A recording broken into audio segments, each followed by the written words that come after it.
We're going to hit on all the teams. I love it. Let's do it. We're going to stay in order here of the top 5. Then we're going to kind of bounce around. So let's talk Georgia.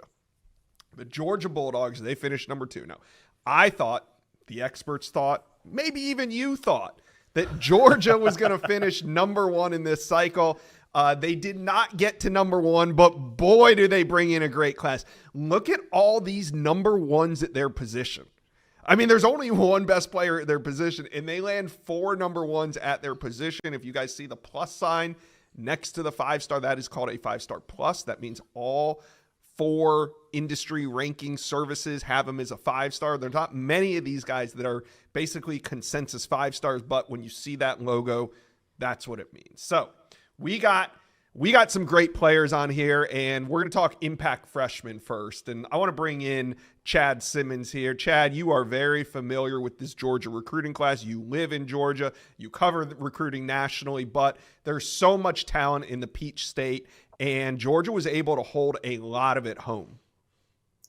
Yeah, like you mentioned, the in-state guys. I mean, going from, Elijah Griffin to Zayden Walker to Elias Williams to Juan Gaston. I mean, even C.J. Wiley. The list goes on. I mean, obviously Kirby has a national brand at Georgia and recruit the best players in the country from coast to coast. But he wants to start in his home state and start in his own backyard in the state of Georgia. And, I think you have to start with Elijah Griffin as far as being that guy. I've seen him so many times going back to even 8th grade, then his career at Savannah Christian playing for a state championship and then capping it off with a great performance at the Under Armour All-America game. And I know Charles and Cody raved about his performance there in Orlando as well. And I think obviously expectations are extremely high for a guy like Elijah, who I think they plan to play likely this coming season in that rotation on defensive line. So, and I think for me, when I look at this class just as a whole,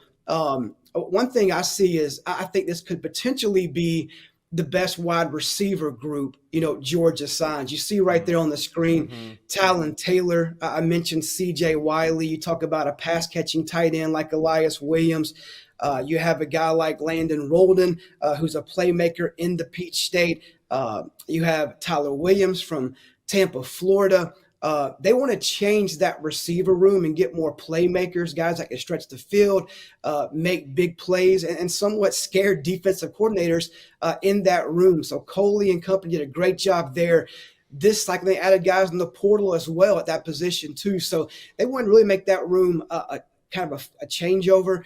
They've done a great job, I feel like, with that this cycle, mainly playmaker guys at the receiver and tight end position. Yeah, and that's where they need it. JD, we've seen Georgia try to find playmakers through the portal, through whatever it is, but it seems like it's still high school recruiting is where the bulk of the impact players Georgia finds. And that's what gets me excited about this class, like Chad just mentioned. Like if I'm a Georgia fan, I look at what happened last year on the field, what we were trying to do. We throw it 36 times a game. We lead America in drops. I'm like, hey, if you can play, I don't care what age you are. Like Talyn Taylor, let's get ready to ball, baby. C.J. Wiley, get ready to take some reps because they need help at that position, and that's what they want to do offensively is push the ball downfield.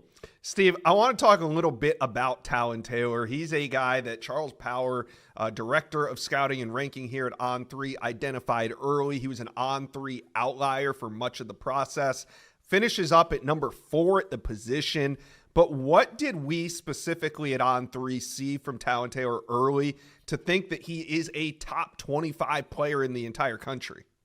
Well, he took a huge jump as a senior at a massive senior year, 84 catches, 1,617 yards. That's 20 yards per catch. In the end zone, a ton, just a dynamic playmaker, a guy that has instant impact playmaking ability for a Georgia team that was not up to par from what we typically see from a Georgia team. They grinded out the season, win the SEC championship, but we're used to seeing Georgia ranked top 10 offensively and top 10 defensively at the same time.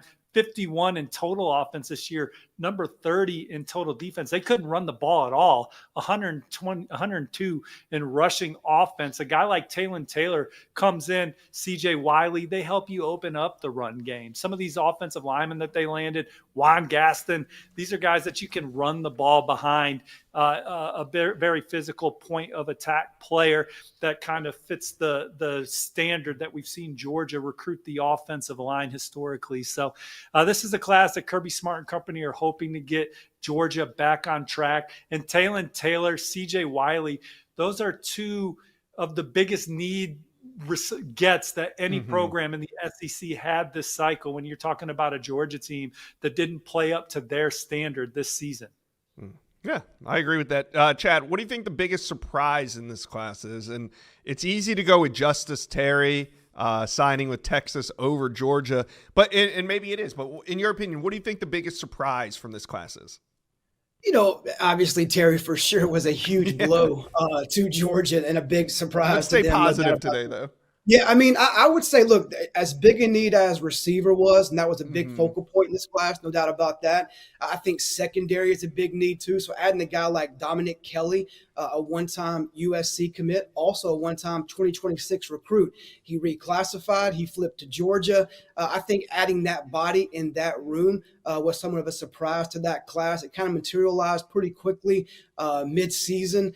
He took an OV to Georgia, got all his paperwork set, reclassified, signed early. So I think that was somewhat of a surprise in this class because when the season started, people saw Dominic as a 4-star 2026 DB at IMG, committed to USC.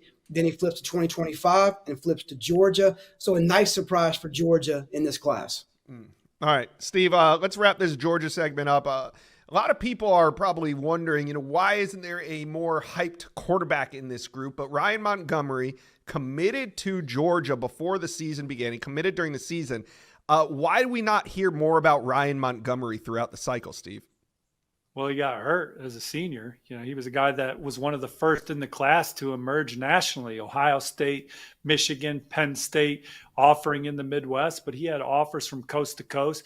Ended up picking Georgia over Florida. There was some buzz there at the end that the Gators were trying to flip him and have a 2-quarterback class with Tramel Jones, but he stuck it out with Georgia. Georgia went out and also landed in-state recruit Hezekiah Melender at the position as they try and add more competitive depth to a quarterback room that also didn't play to the standard that they were used to this year, Josh. But Ryan Montgomery, hurt as a senior, looking forward to getting going in spring ball at Georgia and getting back on track under Coach Bobo, Coach Montgomery, Van Gorder and company.